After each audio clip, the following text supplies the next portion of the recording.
যে তোমরা সাসপেন্ড হও এরকম করে দিচ্ছে। আজকে কিন্তু সেই পরিকল্পনাটা আজকে এরা চালাচ্ছে।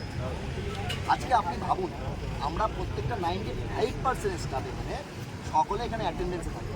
3টে ব্যক্তি অ্যাটেন্ডেন্স থাকে, একটা হচ্ছে নিশা, একটা হচ্ছে নিতাই, আর একটা হচ্ছে জামাল। তো দীর্ঘদিন এই জিনিসটা হচ্ছে, কেউ ভয়ে মুখ খুলতে পারেনি। আজকে আমি প্রতিবাদ করছি।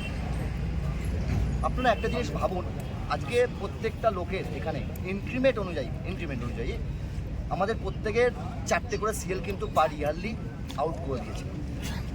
4টে হিসাব যদি আমাদের 30,000 টাকা স্যালারি হয়, সেক্ষেত্রে আমাদের 4,000 টাকা করে প্রত্যেক বছর আমাদের ইনক্রিমেন্টটা পারে। সেই জায়গা থেকে এখানে আমাদের ছেলেকে দেখাচ্ছে কি যে তোমাদের 2,000 টাকা করে ইনক্রিমেন্ট করা হচ্ছে, মানে মাঝের দিলেই মাঝে আসছে।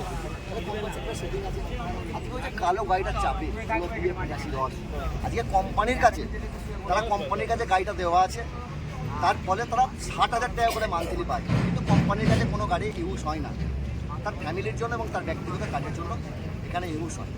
এবং সর্বোপরি আপনি একটা কথা বলবেন, মানে জানেন আজকে আমাদের মমতা ব্যানার্জি, অভিষেক ব্যানার্জির যে নীতি, আজকে সমস্ত শ্রমিক সংগঠন, সমস্ত যারা আছে, আজকে যত দল আছে, যত উইংস আছে, আজকে সকলে কিন্তু আজকে শান্তিভাবে তারা করছে কোনো আলোচনার মাধ্যমে। কিন্তু এরা এখানে আলোচনার কোনো জায়গা রাখছে না। আজকে মোদির প্ল্যানে এরা পুরোপুরি মডেল তৈরি করতে চলেছে। এরা চাইছে যে এখানে কেউ কথা না বলুক এবং ভয়ে ভক্তি। এখানে বিভিন্ন সময় আপনারা দেখবেন যে মিটিং মিছিলে টোল থেকে লোক করতে পারে। আপনারা কি আমাদের মনে প্রশ্ন করেছেন যে লোকগুলো কোথা থেকে আসে, কারা আসে?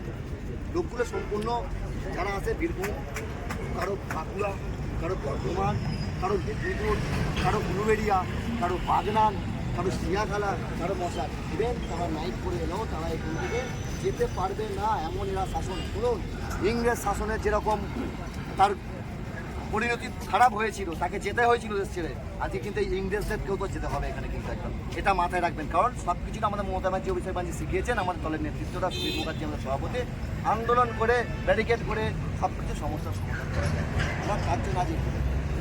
আমার নাম জিয়াউল আকর, আমি এখানকার স্টাফ, আমি একটা টোল অ্যাটেন্ডেন্ট।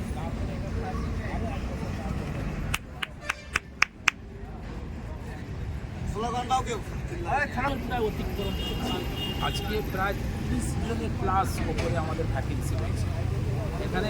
আমাদের যারা ইউনিয়নে যারা দায়িত্বে রয়েছেন, নিতাইদের নিসার মল্লিক, এই দুজনে কোনো রকমভাবে এখানে ভ্যাকেন্সি পূরণ করার কোনো মানসিকতা নিচ্ছেন না এবং দলীয়ভাবে কোনো রকমভাবে আলোচনাও করছেন না।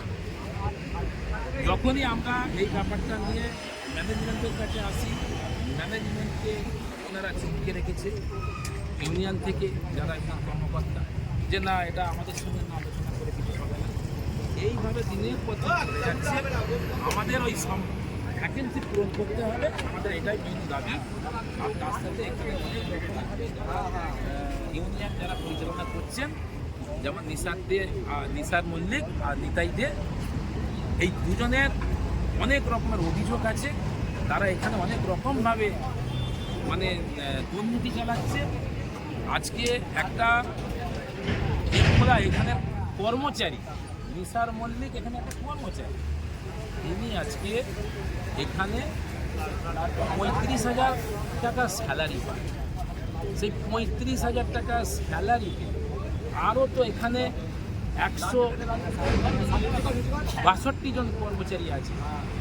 তানাদের চলন, তানাদের উঠা বসা, আর ওনার চলা উঠা বসা এবং ওনার পার্সোনাল দিকটা একটুখানি দেখে নেবেন।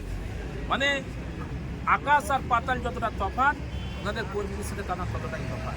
অর্থাৎ অরাজকতা দুর্নীতি এখানে চলছে। আমরা চাই নিসার মল্লিক নিতাইদেরকে এখান থেকে আমরা উচ্ছেদ করতে চাই। এই কমিটির মধ্যে আমরা রাখতে দেব না। নতুন করে এখানে কমিটি হবে, নতুন করে এখানে মানে সংগঠন হবে, হয়ে চলতে চলবে। কতক্ষণ কি অবস্থান চলবে? আমরা যতক্ষণ না পর্যন্ত আমাদের এই দাবি মানবে, আমরা ততক্ষণ পর্যন্ত এখান থেকে উঠবো না।